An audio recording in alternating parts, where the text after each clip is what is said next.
ಬಾಗಲಕೋಟೆ ಜಿಲ್ಲೆಯ ಜಮಖಂಡಿ ನಗರದ ಆಲಗೂರ ಪುನರ್ವಸತಿ ಕೇಂದ್ರದಲ್ಲಿರುವ ಸದಾಶಿವ ನಗರದ ಹೊಸ ಬಬಲಾದಿ ಮಠದಲ್ಲಿ ಶ್ರೀ ಸದಾಶಿವ ಮುತ್ಯ ಹಾಗೂ ಚಂದ್ರಮ್ಮ ತಾಯಿಯವರ ಜಾತ್ರಾ ಮಹೋತ್ಸವವು ಅತ್ಯಂತ ವಿಜೃಂಭಣೆಯಿಂದ ಜರುಗಿತು.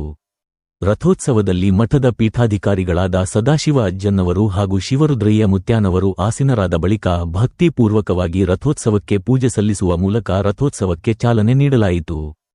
ಫೆಬ್ರವರಿ ಮಧ್ಯಂತರದಲ್ಲಿ ನಡೆದ ಈ ಭವ್ಯ ರಥೋತ್ಸವದಲ್ಲಿ ಸಾವಿರಾರು ಭಕ್ತರು ಭಾಗವಹಿಸಿ ತೇರನ್ನು ಎಳೆದು ಪುನೀತರಾದರು. ವಿಶೇಷ ಪೂಜೆ, ದಾಸೋಹ ಮತ್ತು ಸಾಂಸ್ಕೃತಿಕ ಕಾರ್ಯಕ್ರಮಗಳು ಉತ್ಸವದ ಮೆರುಗು ಹೆಚ್ಚಿಸಿದವು. ರಥ ಮುಂದು ಸಾಗುತ್ತಿದ್ದಂತೆ ಮಹಿಳೆಯರು ಭಕ್ತರು ಬೆಂಡು, ಬೆತ್ತಾಸು, ಖಾರಿಕಗಳನ್ನು ರಥದ ಮೇಲೆ ಹಾರಿಸುವ ಮೂಲಕ ಭಕ್ತಿಭಾವವನ್ನು ಮೆರೆದರು. ಸಾವಿರಾರು ಭಕ್ತರು ತೆರವನ್ನು ಮಠದಿಂದ ಪ್ರಾರಂಭಿಸಿ ಪಾದಗಟ್ಟೆವರೆಗೆ ಜರುಗಿತು. ಮರಳಿ ಮಠಕ್ಕೆ ಆಗಮಿಸಿದ ರಥವು ನಂತರ ಮಂಗಳಾರತಿಯನ್ನು ಸಲ್ಲಿಸಿದರು. ನೂರಾರು ಭಕ್ತರು ರಥೋತ್ಸವದಲ್ಲಿ ಭಾಗಿಯಾಗಿ ಭಕ್ತಿಭಾವವನ್ನು ಮೆರೆದರು.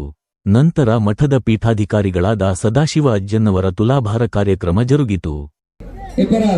ಲಕ್ಷ್ಮೀ ವೈನ್ ಶಾಪ್ ಸಂಬಿಗೆ ಆತ್ಮೀಯರು ಅವರು ಸಹ 25,000 ರೂಪಾಯಿ ಈ ಒಂದು ಭಗವಂತನ ಈ ಪುಣ್ಯಕ್ಷೇತ್ರಕ್ಕೆ ತಾವು ಅರ್ಪಣೆ ಮಾಡಿದಿರಿ.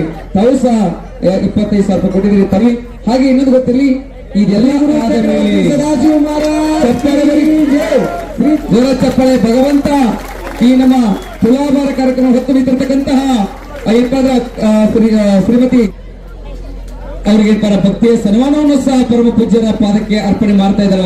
ಸರಿ ನೋಡು, ಜೋರಾಗಿ ಚಪ್ಪಾಳೆಯೊಂದಿಗೆ ಸದಾಶಿವ ಮಹಾರಾಜ್ ಕಿ ಜೈ, ಚಂದ್ರತಾಯಿ ಮಾತಾ ಕಿ ಜೈ, ಚಕ್ರವರ್ತಿ ಸದಾಶಿವ ಮಹಾರಾಜ್ ಕಿ ಜೈ, ಲಕ್ಷ್ಮೀತಾಯಿ ಮಾತಾ ಕಿ ಜೈ,